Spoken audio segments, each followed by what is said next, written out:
Hello, I'm trying my second live stream, vertical live stream today. And as usual, I didn't announce it. So let's just see if any one of you join in. Today, I'll be mostly answering questions about postcolonial studies. So any one of you, if you have any questions about postcolonial theory, postcolonial literary studies, I'll be very happy to answer those. And other than that, any other questions that I can somehow tackle and give a reply to, I'll be also answering those questions. So I see someone has already joined. I'm going to check the feed and see who all um, are here. So 7 people are here. So thank you so much for joining me. So suddenly and without any announcement. So if you have any questions, I'll be happy to answer that. So welcome, EKT. Could you please tell us about Thomas Hobbes' Leviathan? Okay, so thank you. That's a really good question. Not in my area of expertise, but, and it's been years since I read the book, but think of the Leviathan not as the biggest fish in the ocean, but what is he trying to propose, right? In order to understand the Leviathan, we have to understand Hobbes's idea of what he calls the state of nature, right? Where people existed before they became part of a political system. So within that system, the way he imagines human beings is as competitive, right? And as aggressive towards each other without any constraints. So in order to forestall that and develop a politically organized society, what he then proposes is that one person or one entity should rise above and get the consent of the people to govern them, to make sure that one person does not encroach onto the rights of the other, right? Now, in Hobbes, that contract, that social contract is irrevocable. You cannot give it to a prince and then take it back. So the Leviathan is something larger than anyone else, right? Larger than anything else that can then sustain a governing system in which the rights of every individual within a given society are protected. Now, if you want to build on that knowledge, then you will have to go to John Locke, right? Because Locke, the way he theorizes the social contract in the state of nature, is that it's revocable, right? You can appoint a prince to protect you from aggressiveness of others, but given a time where you disagree with it, with the power, with the Leviathan, you can collectively oust them and appoint someone else. So that's roughly my understanding of the Leviathan, but not necessarily how the book is organized. And it's a big book. It's a Leviathan of a book, so I would highly recommend reading it. Okay, Parshu Saki, could you please throw some light on Iragiri's perspectives on writing the body in feminism? So it's been years since I read Iragiri's work. Which one did I read? I mean, at this point, I don't even recall because I always mix her work with Siksu's and it kind of gets confusing in my mind. So, but when I have time, I will definitely record something on it. Thank you. It's a good question. Does he terms the sovereign, the Leviathan, or the state? I would say it would be the state, not just the figure of the sovereign. Now, keep in mind that Hobbes and to some extent Locke's idea of the nation, right, is what we call mechanistic, right? Mechanistic because they imagined the body politic and the nation and the government as this mechanism, right, which has different parts, right? And each part must perform its function for the mechanism to work. In opposition to that, the German ideologists, like people like Fichte and Herder, they imagined the nation in organismic terms as a living organism. So thinking of the nation and the state in these two distinctive modes also then unleashes the consequences of it, which I'm not going to go over here, but keep that in mind. Okay, Samula, welcome. I want to hear about language engineering and how it is used. I don't know, it's a highly specialized topic, language engineering, maybe used politically. All I know is how language was employed under colonialism, where the colonial languages were privileged and native languages were derided and considered inferior. And then the languages of colonizers were considered privileged languages, like this English that I'm speaking.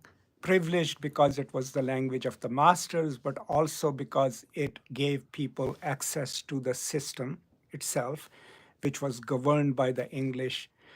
There are a couple of videos on my channel on language, linguistic imperialism, and language and power. I think those would be useful to you.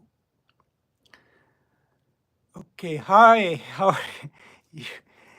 So, welcome, Yellow Porsche. I'm not going to mention your name here. Okay, sir, how can I develop my academic writing skills? Good question. I mean, like, it's a question to which there is no single answer, right? The best is read academic works, read articles, because that will give you a sense of how someone else, argues a point. How do they articulate it? How do they organize it? And then if you need video resources, I have a whole playlist which is called Writing Tips, I think. If you just go through that, there'll be some basic ideas, right? But overall, reading scholarly works and trying to emulate their style, I think would be very useful to you. So EKT, how do you see Aldous Huxley's Brave New World compared to George Orwell's 1984? Personally, I've never really compared them. I mean, 1984 to me is a different kind of work because it is one of the quintessential works in understanding how language is mobilized to control people. Huxley's A Brave New World, probably a critique, a little bit of a critique of what happens if we let science take over, reason take over. But personally, I have never really in my mind even compared the two works. Maybe I'll do that someday. Sorry, I'm still trying to figure out how to make this medium better. Okay, Gramsci talks about the oral archive, absolutely. What he calls it, and Said really discusses it really well, that we read a lot of things in history, how they happened, but there is no catalog of it, right? There is no accounting of how things happen. And in one of his interviews, Said is talking about what if someone were to try to record the archive, the catalog of how things happen. So most post-colonial work or most indigenous work or most work by people whose cultures or whose histories were either erased or silenced is giving a catalog, right, of things that happened in history which were overwritten. So absolutely, not just an oral archive, but also literally writing or overwriting the dominant history with silenced, or what Foucault calls the bruised histories. So, okay, Katie, probably it will be a while before I talk about Orwell and Brave New World, partially because I'm living away from home and my library isn't here. But also, there are so many things going on in my life right now. But if I ever get to it, I'll post it. Abdul Basit, I will appreciate if you kindly elaborate the theory of dependency and modernism and relate it to modern colonialism. Well, obviously, I can't really do it in a talk like this. I do have a video on dependency theory and how it's a construct which basically centers time around the West, right? And then everything is dependent upon that. You can watch that. But obviously, in an impromptu talk like this without much preparation, I can't really explain it.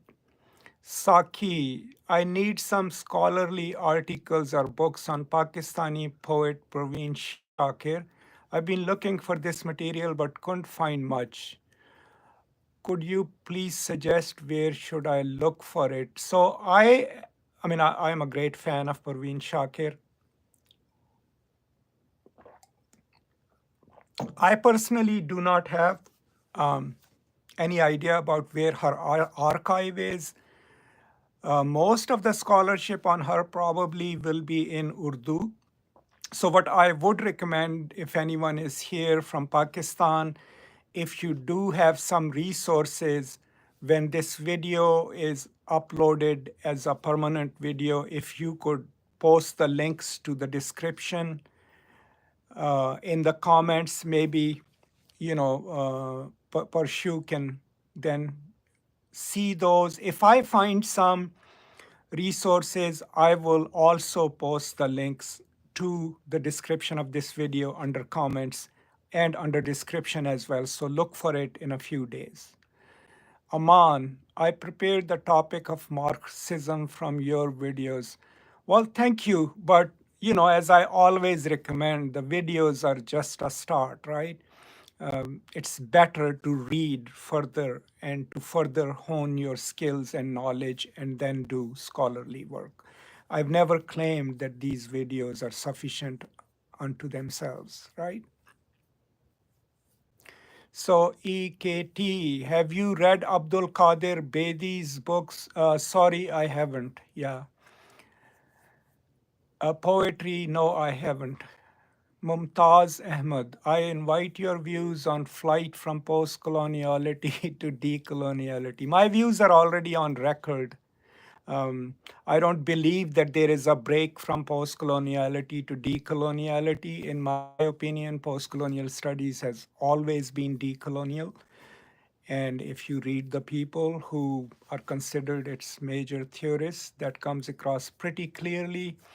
I don't feel the need to create, a divide between the two. One can do pretty much anything that decolonial studies suggests by using post-colonial theory. And I find post-colonial theory to be actually highly useful. Yellow Post, have you read Troilot's Silencing the Past? No, but thank you. I'll put it on my list. Silencing the Past. Puts cultural theories in conversation from my perspective. Dr. Masood puts cultural theories in conversation from my perspective. Good, thank you so much for your kind words. EKT, provide your analysis on Freud and philosophy. Well, I don't have my discussion of Freud and philosophy, but if you go to my Terry Eagleton playlist, there is a whole, I think, 3-volume section there on psychoanalysis. And that's my discussion of how Eagleton discusses psychoanalysis, especially Freud and Lacan. So maybe that would be useful to you. Murtaza, sir, how to become a writer? Good question, but seriously, I don't have an answer for that. In my personal experience, I don't consider myself a writer, but I have published things.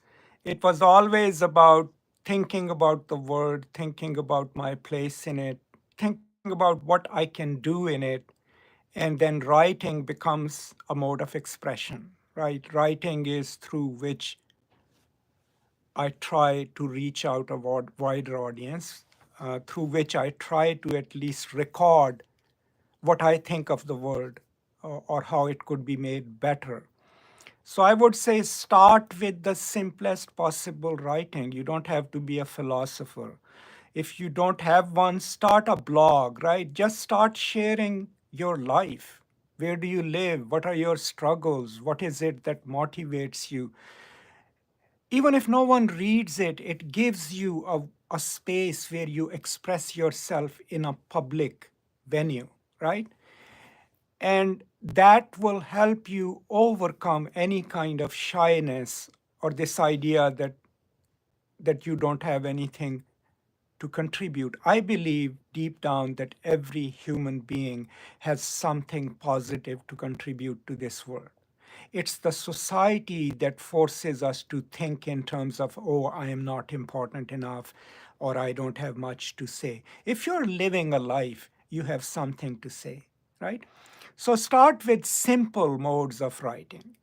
And then as you read more, as you reflect more, as you think more, your writing, since you're already writing, will keep improving. It will keep becoming more sophisticated, more attuned to, how you view the world. So writing is never an event, right? It's a process. So that's the best I can say about how to develop your writing. Abdul Basit, with lots of apologies, I would suggest you to prepare videos with a sequence because it would be a piece of cake for everyone. We find abruptness, I mean random videos. That's a really good idea. Part of it is because there are sequences on my channel, right? So if you look at my playlist on Freire, they are all in a sequence from chapter 1 to now chapter 4. If you look at my playlists on post-colonial concepts, they are sequential, right? Every major concept is discussed over there. So the videos by themselves may not be very well arranged, and that's very hard to do for any channel. But if you go by playlists on my channel, right, just click on the playlist, then you will see. I mean, if you want post-colonial studies, a course on post-colonial studies, there is a playlist with 12 videos on it where all major theorists of post-colonial studies are discussed. So I would say follow the playlists. Yellow Porsche, can you talk about Lacan's discourse of the master, or is that putting you on the spot? I mean, I can talk about it, but it would be a bit of, especially Lacan, because, okay, so not the discourse of the master. Let me say how Lacan's idea of the law of the father is slightly different from Freud. But you can watch my video on Terry Eagleton's psychoanalysis, and I discuss it there. So for Lacan, before we enter language, we are in what he calls the real, right? The real is the experience we have when we are prelingual. So when we enter language, we enter what he calls the symbolic order, right? The symbolic order is where the language and its power determines our understanding of the world. The symbolic order is determined by the law of the father, right? And the law of the father is the norm, which we must learn to function properly in the world, right? And so from then on, within the symbolic order, we have to learn the law of the father. Now, the discourse of the master that you are talking about, that, if I am not wrong in my assumption, is the one that I discuss vis-a-vis or with reference to Mark Brocker's book, right? Radical Pedagogy, in which he is discussing different kinds of destructive pedagogies that we use. Now, discourse of the master is one of those destructive pedagogies. And I have a standalone video on it too. And what is that? That is a mode of teaching where the teacher or the pedagogue presents themselves as the ultimate model, as someone who has the knowledge and who inhabits the space of knowledge. And the role of the student is to emulate the master, to learn what the master knows and to reproduce it. And that kind of teaching then doesn't teach students to think critically. It forces them to constantly try to match their thought and actions to what the master, the teacher, expects.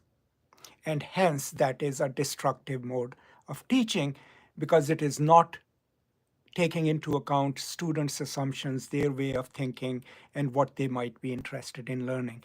But to look into detail discussion of this, please go ahead and either watch my video on Mark Bracker's book. I have a playlist on it now, but there should be a standalone video on the destructive pedagogies, and the discourse of the master is there. Let me see who else. Okay, EKT, do you think psychodynamics is an imitation of Ghazali's description of soul and its segments, nafs? I don't know if it is psychodynamics is based on studies and, people's accounts of clinical studies. What Ghazali says is what he thought. So I always find it hard when people basically pick up things from medieval Islam and say, we have been saying this all along, right? Yes, you have been saying this all along, so have been the Christians. The question is, was it in the language of science or philosophy or religion? So I don't worry about who is building on what, right? After all, Al-Ghazali was also relying on the Greek philosophers, whether or not he was opposing them or not. So was Averroes, Ibn Rushd. Were they then not original? Obviously, they were original because they had their own thought. I never really look at history to prove, oh, we were brilliant too. I look at history from the point of view of we produced these knowledges. The Europeans used it. Now we have an absolute right to use their knowledge because that's how I think the world should work. And other than that, I have read my Ghazali. I've quoted Ghazali in my books, and I really like his work. And okay, Pia, would you be able to recommend a primer to understand Lacan? I don't think so. I have a primer. I mean, I have his book. But I would suggest that if you just read Eagleton's chapter, I think it is his chapter 5, on psychoanalysis, where he starts discussing Lacan, that is a really good discussion of Lacan. And if you could start from there, I have videos on it in my playlist on Terry Eagleton. If you go to psychoanalysis, it has 3 videos. And I actually discuss how Eagleton explains it. But I would say that would be a really good place to start. So English literature, would you be able to talk a bit on Descartes' demon concept? Sorry, probably not. I mean, I'm familiar with Descartes' work, but not with that level of confidence that I can talk about it. Word system theory, Basit, what is word system theory? I would say read Emanuel Wallerstein, and there are a few other scholars. If you just look it up, the basic idea is that instead of thinking of the word and events as individual events, we should think in terms of the systems that govern these events. And if we need change, we need to change the systems. But Emanuel Wallerstein and a few others, I could be getting the name wrong, but the last name is correct. Those would be the people to read.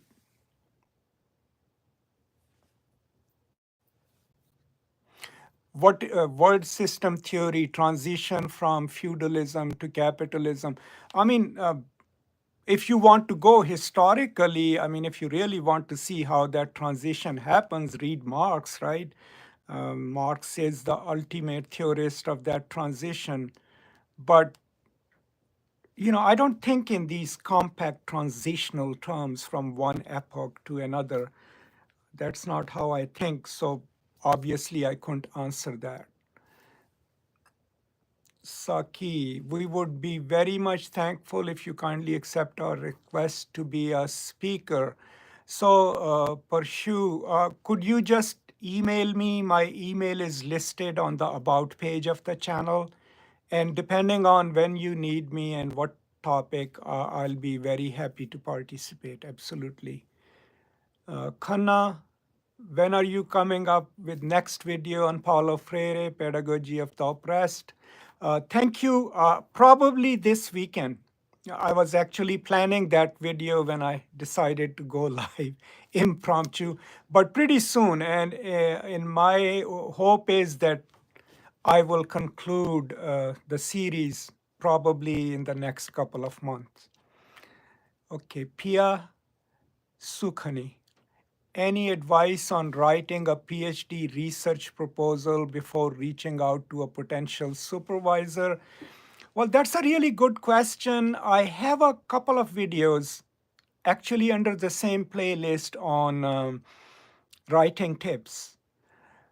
But if you have a supervisor in mind, and this I say with a caveat that in our system, American, and I think in Canadian too, we do not propose our dissertation to a committee for admission. We just take our courses, and then when the coursework is finished, by that time you know what you want to work on. So you choose an advisor and then collaboratively write a proposal. But I think the case you are talking about is where you send your proposal to a committee in England or Australia or New Zealand. That's how their universities, I think, work. I would say that have a potential supervisor in mind, because you don't want to write a proposal and then go looking for a supervisor who might like that, right? Or in whose area of expertise it might fall. So you start with what you're interested in always. What is it that you think you would like to write about or research about? Then go and see where are you going to apply, what scholars work there, and make a list of potential scholars who would be interested in your proposal. That way, you're not entrapping yourself into a situation where you have a written proposal but you're scrambling to find a supervisor. So that's the best I can advise, off the cuff. Okay. All right. So, well, I'll keep surprising all of you. This was, as I said, unplanned, completely unplanned and impromptu live. I thought I should test it, and this is the second time I'm testing it. So let me look at the last question, Spurti. Sir, my area of interest is subaltern studies. Can I interrelate subaltern studies and partition literature while I do research? Absolutely. I mean, if you have the 10 volumes of subaltern studies collective, absolutely you can do that. You can take it to the point of, okay, if we take out the Muslims and Hindus who figure prominently within the partition debate, who else is silenced, right? What happens to the Christians? What happens to minorities? In the case of Pakistan, I mean, if you look at the Ahmadiyya population, right, majority of that population falls on the other side of the border in Pakistan, but their sacred city is in India. Similarly, Sikhs, right? Punjab is divided, right? But some of the sacred spaces of Sikh religion are across the border. So absolutely, you could do a subaltern studies project from the point of view of people whose stories were never foregrounded in the partition narratives and studies. Foucault-Chomsky debate. I mean, I occasionally talk about it. There is a moment in Foucault-Chomsky debate. I mean, think about it. This is a young Chomsky and a highly established Foucault. Now, Chomsky has this idea, and he has always held this idea of this innate ability of the youth to be transformative. I think it's sweet, right? So it's pretty natural for Chomsky because, I mean, this is the guy who theorized generative linguistics, right? But in that debate, there is a moment where Foucault sits back, where he knows that he now has had Chomsky. He has destroyed Chomsky's argument. Because Chomsky is talking about creating a future, right? With the positive energies, right? And Foucault basically says, we cannot visit the future, right? We can only know of the future in the language of today. So it is almost impossible to imagine a future, right? In the language of tomorrow, because we don't have access to the language of tomorrow, right? So both of them are right, right? Right in a sense that the utopian thought, transformative utopian thought, relies on imagining a future beyond the present, right? But on the other hand, we cannot think the future in the language of the future. We have to think it in the language of today. And I think that to me was the most important point of that discussion and debate. But other than that, maybe someday when I have the time to sit and watch the debate again, and then maybe I'll record something. So, Garima Gupta, well, I don't know much about tribal literature, other than like my experience from Pakistani literature or some African literatures, but any such literature, no matter what form is it in, would very well fit into subaltern studies or will fit into how people who are isolated, not included within a national promise, how do they think the world, right? How do they resist? These are some of the things under which we could discuss any form of tribal literature. Okay, so I think I'm going to stop here, right? As I said, this was completely impromptu, unplanned, but thank you so much for joining me because, yeah, maybe you get some benefit for it, but for me, it is hugely important to have all of you in my life and, to get to be the teacher that I am online, but to think at this level of abstraction and think it, on my feet. So I'm really grateful, thankful, and humbled by all of you joining me. And I will now see you next time on one such live streams. Until then, as I always say, thank you and peace and love.